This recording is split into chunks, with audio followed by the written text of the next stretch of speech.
বিয়ের দিন কোণে হাই হিলের বদলে ফ্ল্যাট জুতো পরেছিল, শুধু এই জন্যই তার গোপন ক্রাশ অর্থাৎ বডিগার্ডটি যেন তাকে পালিয়ে নিয়ে যেতে পারে। বরের অজান্তেই কোণের সুযোগ নিয়ে সরাসরি বডিগার্ডকে চুমু খেয়ে বসে। আসলে বডিগার্ডও তাকে পছন্দ করত, কিন্তু সবসময় ভয় পেত কাছে গিয়ে যদি নিজের মনের কথা বলে ফেলে। ঠিক তখনই সৎমা সৎবোন ঘরে ঢুকে পড়ে এবং কোণেকে নিচে বিয়ের অনুষ্ঠানে নিয়ে যেতে চায়।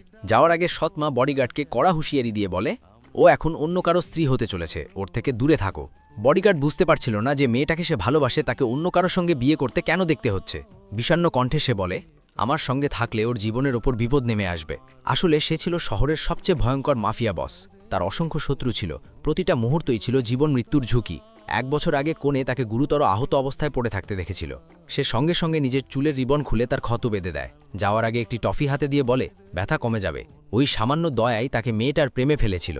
তাই যখন সে জানতে পারে মেয়েটি একজন বডিগার্ড খুঁজছে, তখন সে নিজের আসল পরিচয় লুকিয়ে বডিগার্ড সেজে তার কাছাকাছি থাকার সিদ্ধান্ত নেয়। প্রতিবার যখনই মেয়েটি বিপদে পড়েছে সে তাকে বাঁচিয়েছে। এই সব ঘটনার মধ্যেই মেয়েটিও ধীরে ধীরে তাকে ভালোবেসে ফেলে।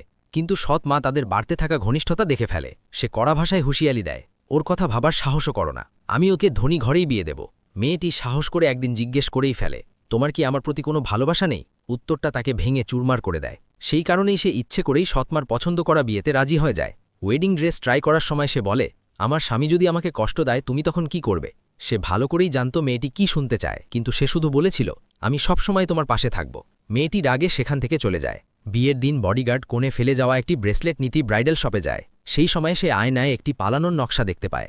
স্টাফ জানায় এই নকশাটা কোণে নিজেই এঁকেছে। তখনই সে বুঝে যায় মেয়েটি এই বিয়ে থেকে পালাতে চায়। শেষমেশ সে জীবনে একবার সাহস করার সিদ্ধান্ত নেয়। পরবর্তী লাইক করো।